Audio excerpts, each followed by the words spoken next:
কৃষ্ণনগরের টেরাকোটা শিল্প এবার স্থান পেল অযোধ্যার রাম মন্দিরে।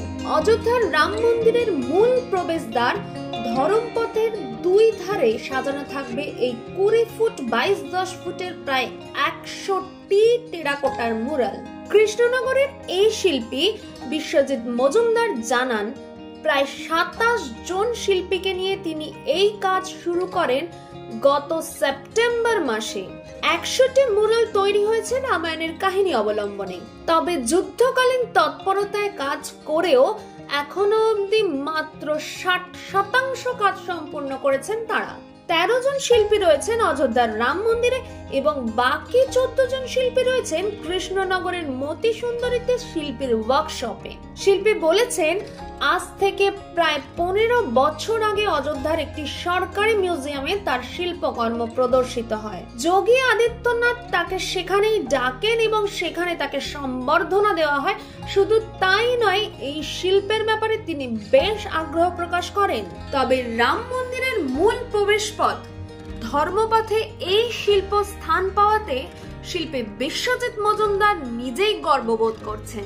শিল্পী বিশ্বজিৎ বাবু আরো বলেন, আগেও যেহেতু অযোধ্যার একটি সরকারি মিউজিয়ামে তিনি কাজ করেছিলেন, সেটি দেখে খুব খুশি হয়েছিলেন তারা। পরে 2023 সালে তাকে আমন্ত্রণ জানানো হয় এবং কাজের বরাত দেন। তিনি এই কাজ পেয়ে খুবই খুশি। উল্লেখ্য, রাম মন্দিরের কাজ প্রায় শেষের দিকে।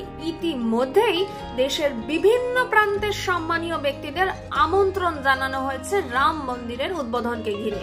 আর কিছুদিন পরেই হবে রাম মন্দিরের উদ্বোধনের আগেই যাতে কাজের বরাত শেষ করা যায়, সেই কারণেই শিল্পীদের নিয়ে দিন রাত কাজ করে চলেছেন বিশ্বজিৎ বাবু। এই রাম মন্দির প্রজেক্টের একটা ঐতিহাসিক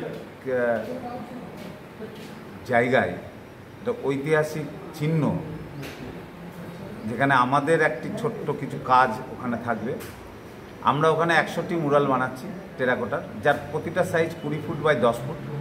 20 ফুট বাই 10 ফুট এক একটি টেরাকোটার মিউরাল অনুযায়ী বেশ বড়ই। 100টি আমরা বানাচ্ছি, টোটাল 200টা মিউরাল। মূল প্রবেশ যে রাস্তার নাম ধরমপথ, সেই ধরমপথের দুধারে সাজানো হবে। নদিয়া থেকে সুরজিৎ দাসের report, U Bangla TV. U Bangla TV, হৃদয় ছুঁয়ে যায়।